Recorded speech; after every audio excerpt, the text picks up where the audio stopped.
Hello everyone and welcome to another video. Now it's the simple Sunday pleasures that I really appreciate, like spending an hour or so down the beach with my dog before getting home and jumping into a game or two. The last few weekends have been dedicated to my old PlayStation 2, Sony's now 26-year-old console that's home to thousands of games, most of which I still haven't played. For the most authentic PS2 experience, I'd recommend a CRT TV, though it's not the most convenient or cheapest way to play these days. If you have a half-decent PC and a bunch of old PS2 games, then emulation is a great option. Games may even run smoother, and can be upscaled. If you'd rather the traditional plug-and-play approach, like me, but you have a modern TV that lacks the compatible composite component or SCART connectors, then you can always purchase a PS2 to HDMI adapter. This won't upscale the image, but it's the easiest way to get this 6th generation machine working with a newer display. Pricing can be a bit all over the place in 2026 for the console and the games, so your best bet is Facebook Marketplace or car boot sales. Bidding on an eBay bundle listing can also be a good way to get a bargain, and maybe even play something that you haven't before.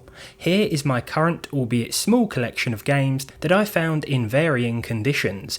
Look how they massacred my boy. Never mind, my boy is still alive. The Godfather game is an absolute gem. It's available on PlayStation 3 as well, in a more technically impressive form of course, but it's really expensive. It's open world and the plot intersects with the original film, though even if you've not seen it, the game is fun regardless. I really like the fighting controls. It's done with the right analog stick. You know how in Skate, for example, the stick controls the skateboard? Well, here the stick controls your fists. That's probably not the best comparison in the world, but it's all I could think of off the top of my head. We can't mention the PS2 without talking about GTA San Andreas, the best version of the game in my opinion, for the lighting and atmosphere alone. My first experience with this was seeing my dad play it about 20 years ago. Of course it went straight on my birthday list after that, but I was probably 11 or 12, so I didn't get it, not until a few years later. Well worth the wait, of course. Something I didn't realise until today is that the PS2 has pressure sensitive buttons, so pressing X a bit firmer will make cars go faster. I don't know how I didn't know this. I only found out when driving my camper van through the streets of Los Santos. The PS2 also got a couple of exclusive GTA games that were ported from the PlayStation Portable. Liberty City Stories and Vice City Stories are well worth a play, but the first runs pretty poorly on the PS2 and the frame rate is all over the place. At least we get the right analog stick support though, something that made this and Vice City Stories feel quite awkward on the PSP. So many PS2 games had fantastic soundtracks, and Tony Hawk's Pro Skater 4 is one of them.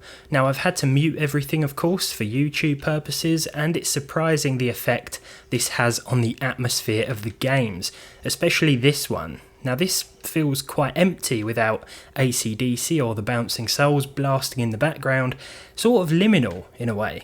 What a game this is though. It reminds me of the days when I wanted to be a professional skateboarder, though the fact I could barely stand on a board without losing my balance probably put a spanner in the works. At least I could live my fantasy through this and others in the series. Tony Hawk's Pro Skater 4 was also the last in the lineup to come out on PS1. The previous gen console had distance fog, lacked NPCs and had condensed levels. This was and still is the best way to experience it. I enjoyed the modern remaster on the PlayStation 5, but nothing beats this version if you ask me. Of course you can still play the PS1 version of this game and others, as the PS2 is backwards compatible.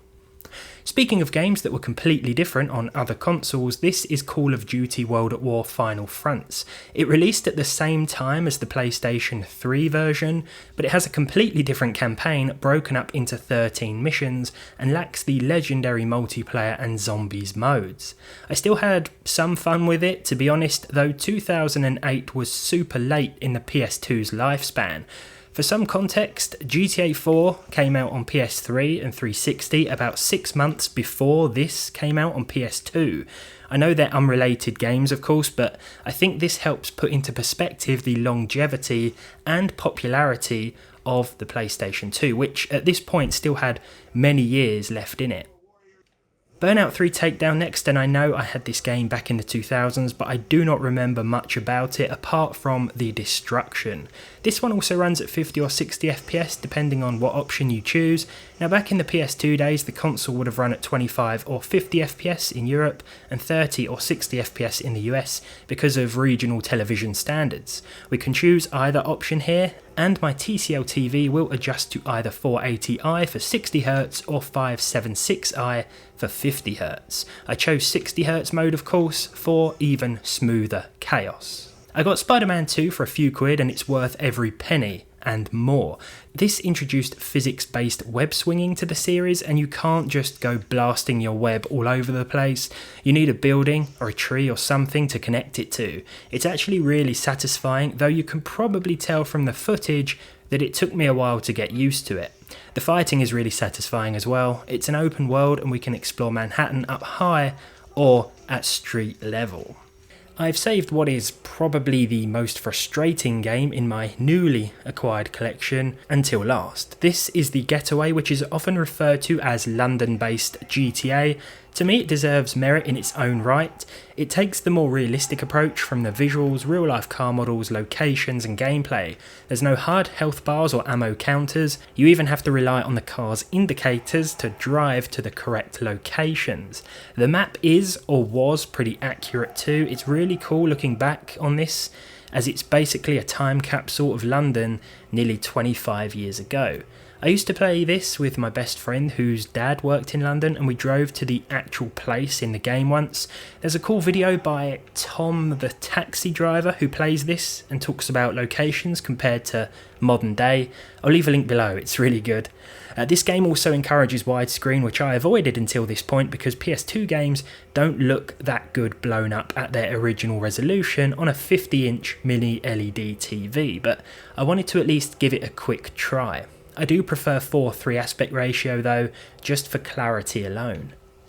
The PS2 is home to hundreds upon hundreds of amazing games, AAA titles, open world masterpieces, and to be honest, some downright weird licensed adaptations. Think of a film you loved back in 2000 to 2008. You can almost guarantee there will be a game version, good or terrible. And it's almost like there's no in between. They are either good or terrible. Overall, it's easy to look back at this console and let nostalgia do the heavy lifting, but in the case of the PlayStation 2, it just seemed like a passion-filled era of creativity and a decade that played host to some of the most fun experiences I've ever had on a console. Wouldn't it be cool if they still released games for it today, no matter how they looked visually? What's that, GTA 6 on PS2?